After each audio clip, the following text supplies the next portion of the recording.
What happens when a team everyone laughs at decides to rebuild from the ground up? In 2008, Barcelona looked finished. They were slow, divided, and far behind their biggest rivals. But within 1 year, they became unstoppable. So, how did a broken squad turn into the most feared team in football? This is the story of that revolution. They were called soft, too small, too slow, not strong enough to survive modern football. While giants like Manchester United and Real Madrid were stacked with global superstars, Barcelona looked like a group of academy graduates trying to survive against heavyweights. No massive defenders, no towering midfielders, just short passes and slim players. At the end of the 2007-08 season, Barcelona were a mess. They finished third in La Liga, 18 points behind Real Madrid. The joy was gone. The confidence was gone. Even the magic that once lit up Camp Nou had faded. The dressing room was divided. Big names were no longer leading by example. Training intensity had dropped. Some players barely spoke to each other. When they lost in the Champions League semi-final to Manchester United after dominating possession, it felt like proof that beautiful football did not win big games. Their manager, Frank Rijkaard, had once delivered glory, but now he looked out of ideas. The club president, Joan Laporta, knew something had to change. And then came the boldest decision in club history. Barcelona hired a man who had never coached a first division game. His name was Pep Guardiola. To many, it sounded like a joke. Guardiola had only coached Barcelona's B team for 1 season. He was young, inexperienced, unproven. The media called it a gamble. Some even called it desperate. But inside the club, there was belief. Guardiola understood Barcelona's DNA. He had played under Johan Cruyff in the famous Dream Team. He knew what the club stood for: possession, intelligence, courage. From his very first press conference, he made it clear: no one was bigger than the team. Ronaldinho? Gone. Deco? Gone. Big reputations did not matter anymore. Guardiola wanted hunger, discipline, and unity. He was building around one young star he believed in more than anyone else: Lionel Messi. Guardiola called Messi untouchable.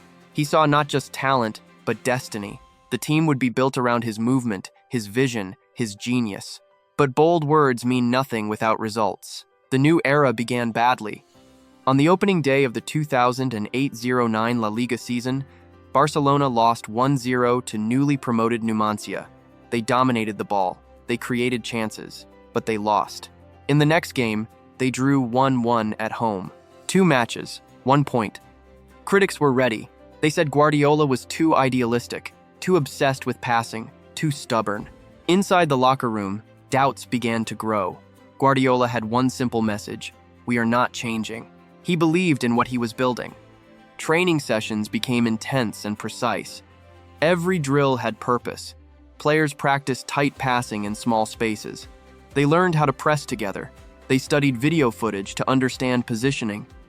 If they lost the ball, they had 6 seconds to win it back. That rule became law. Guardiola promoted a quiet midfielder from the B team, Sergio Busquets. Many fans did not know his name, but Pep trusted him completely. He gave full control of midfield to Xavi Hernandez and Andres Iniesta. Together, they would become the brain of the team. And then, something clicked. Barcelona exploded into life. They started scoring goals for fun: 6 against Sporting Gijón, 6 against Atletico Madrid, 4 against Valencia. Every week, opponents looked confused and exhausted.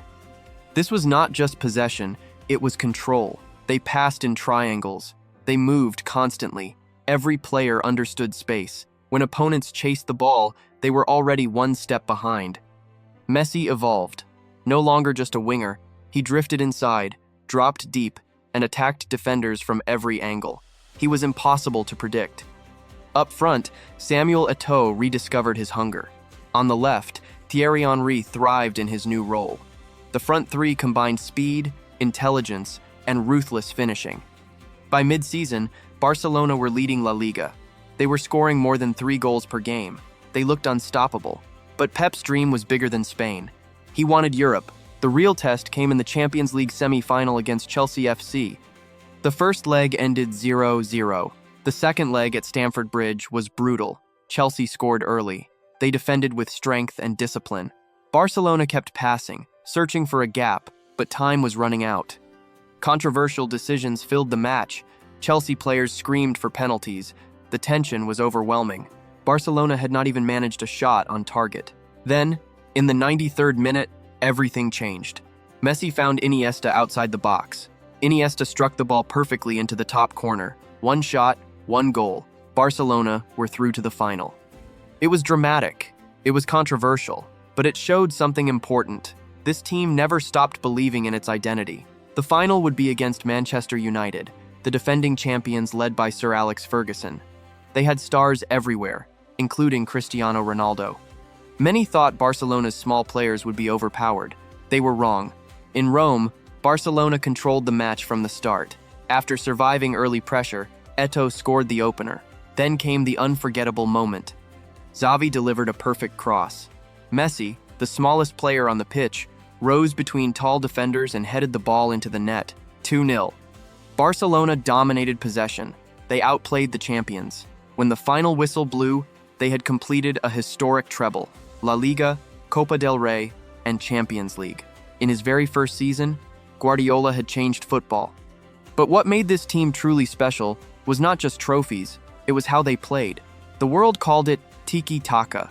Inside the club, it was positional play. Every player knew exactly where to stand to create triangles. They created numerical superiority in every zone. If you pressed them, they passed around you. If you defended deep, they stretched you apart. They averaged around 65% possession across competitions. But this was not pointless passing. They scored over 100 league goals. Possession was their weapon. And here is the most incredible part. This team was built from within. 7 starters in the Champions League final came from Barcelona's academy: La Masia, Messi, Xavi, Iniesta, Busquets, Piqué, Puyol, Pedro.